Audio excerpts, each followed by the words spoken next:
Bismillahirrahmanirrahim. Assalamualaikum warahmatullahi wabarakatuh. Terima kasih Tuan Yang Pertua.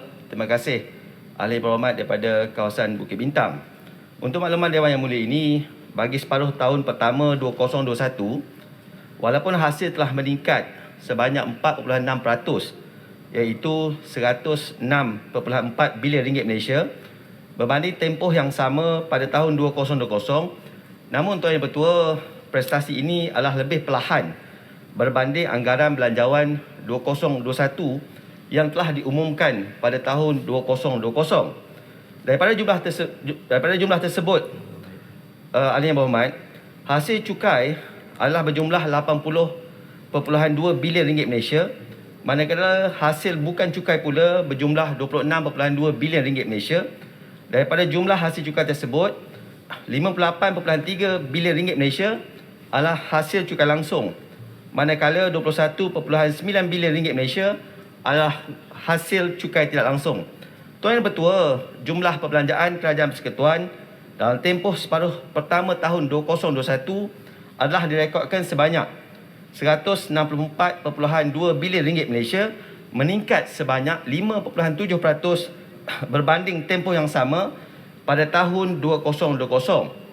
Tuan Yang Pertua, daripada jumlah tersebut, 117.4 bilion ringgit Malaysia atau 71.5% disalurkan untuk belanja mengurus, 28.4 bilion ringgit Malaysia atau 17.3% untuk belanja pembangunan, sementara ahli yang hormat, baki sebanyak 18.4 bilion ringgit Malaysia iaitu 11.2% merupakan perbelanjaan di bawah kumpulan wang COVID-19 KWC 19. Dewan Yang Mulia ini, sebahagian besar perbelanjaan merangkumi 65.5% daripada jumlah belanja mengurus adalah untuk menampung berkaitan emolumen sebanyak 43.2 bilion ringgit Malaysia, bayaran khidmat utang debt service charges sebanyak 18.4 bilion ringgit Malaysia dan bayaran persaraan sebanyak 15.3 bilion ringgit Malaysia. Tuan Yang Pertua, bagi perbelanjaan pembangunan pula, sebanyak 82.5% daripadanya disalurkan kepada sektor ekonomi dan sosial, manakala sebahagian perbelanjaan di bawah KWC 19, Tuan Yang Pertua, adalah untuk membayari program-program termasuk bantuan prihatin nasional sebanyak 8.9 bilion ringgit Malaysia, subsidi upah 3.7 bilion ringgit Malaysia, grant khas prihatin seperti mana yang telah dinyatakan oleh Yang Berhormat Menteri Kewangan sebentar tadi, iaitu 2 bilion ringgit Malaysia, dan perbelanjaan berkaitan COVID-19 sebanyak 1.6 bilion ringgit Malaysia. Sekian, terima kasih Tuan Yang Pertua. Terima kasih. Soalan tambahan satu. Ya, terima kasih Datuk Ketua soalan tambahan.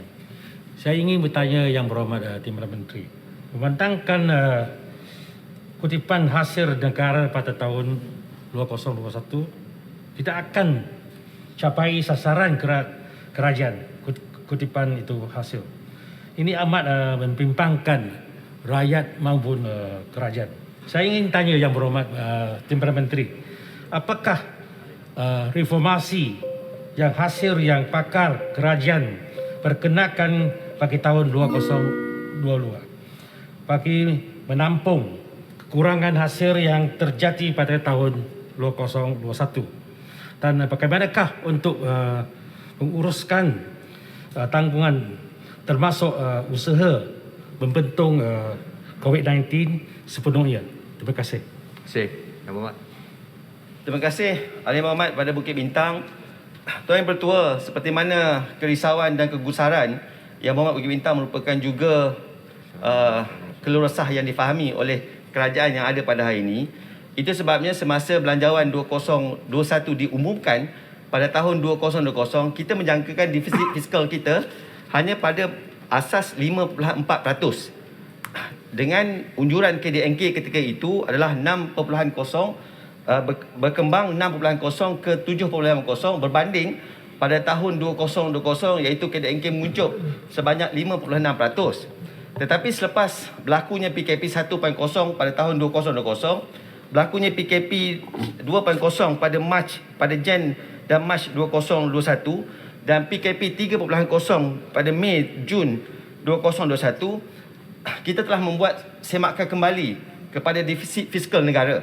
iaitu daripada 5.4% kepada 6.5% ke 7%. Saya maksudkan semula dengan mengambil kira penyusutan KDNK daripada yang kita anggarkan pada 6 ke 7.5% kepada 3 ke 4%. Itu sebabnya Kementerian tidak berdiam diri, Yang Berhormat. Itu sebabnya selama 64 tahun kita mencapai kemerdekaan, inilah kali pertama Kementerian Kewangan mengumumkan satu langkah yang sangat kehadapan, iaitu dengan pre-budget statement, penyata prabajet. Dalam penyata prabajet tersebut, Yang Berhormat, sekiranya Yang Berhormat meneliti, banyak langkah-langkah yang kita nyatakan untuk meneroka hasil baru untuk negara. Salah satu contohnya, Yang Berhormat, iaitu kita akan memperkenalkan TIN, Tax Identification Number, untuk memastikan semua rakyat Malaysia yang patut membayar hasil kepada negara, mereka mesti membayar hasil kepada negara. Dan kita juga akan memperketatkan kawalan ke atas pelesenan dan penginputan rokok dan produk tembakau. Dan kita juga, Yang Berhormat, akan mengenakan cukai ke atas rokok elektronik atau vape. Dan seperti mana Yang Berhormat sedia maklum, dan Yang Berhormat merupakan ahli parlimen yang agak pengalaman, kita sentiasa mempunyai itu MTRS, Medium Term Revenue Strategy, yang telah kita review berasaskan pada keadaan yang semasa. Itu sebab Yang Berhormat, kita akan lakukan apa sahaja untuk memperluaskan asas hasil negara. Kerana apa? Kita yakin jika dibandingkan hasil negara pada tahun 2001 berbanding 2020 memang akan ada sedikit penurunan. Tetapi kalau kita bandingkan 2019 dengan 2020 juga turut berlaku penurunan, kerana semasa 2019 terdapat permintaan yang lebih dividen berlaku kepada Petronas. Terima kasih. Yang Berhormat Pontian. Tumpak. Terima kasih Datuk Speaker. Kutipan hasil berkurang kerana pandemik tetapi perbelanjaan meningkat. Berapa sebenarnya kurang kutipan daripada biasa? Adakah kerajaan telah mengalami defisit akaun semasa pada tahun 2021 dan adakah kerajaan akan mengenakan cukai keuntungan modal capital gains tax dan cukai durian runtuh windfall tax? Terima kasih. Silakan. Tuan Yang Pertua, terima kasih Ahli Yang Berhormat pada Pontian. Berkaitan perkara yang dibangkitkan oleh Yang Berhormat pada bahagian yang kedua, berkaitan capital tax gains tax dan windfall tax, kita akan maklumkan dalam masa terdekat semasa pembentangan rang undang-undang tersebut yang berkaitan windfall tax. Tetapi perkara yang pertama yang paling penting yang dibangkitkan oleh Yang Berhormat adalah, adakah akaun kerajaan defisit semasa separuh tahun 2021. Ini perkara yang saya ingat kita kena maklumkan kepada Yang Mulia ini, Tuan Yang Pertua. Undang-undang negara kita tidak membenarkan kerajaan tidak boleh mengalami defisit semasa sesuatu tahun kewangan secara keseluruhannya.